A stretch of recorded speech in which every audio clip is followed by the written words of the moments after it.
How to create an account on AliExpress. Are you guys facing an issue to create an account on AliExpress? Is that so? Then this video might help you out.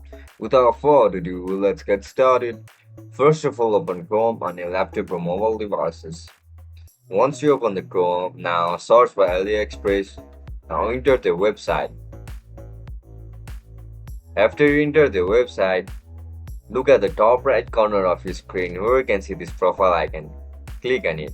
After you click on it, you can see two options: sign in and register. You are looking to create an account, right? Tap on register. After you click on register, you can create an account using your Google ID, your Facebook, and Apple. I'm going to create an account using my Google. Once you tap on Google, and that's it guys, that's how you're going to create your account on AliExpress. If you guys found this video helpful, don't forget to like, share and subscribe to our channel. I'll catch you up in the next one. Bye bye.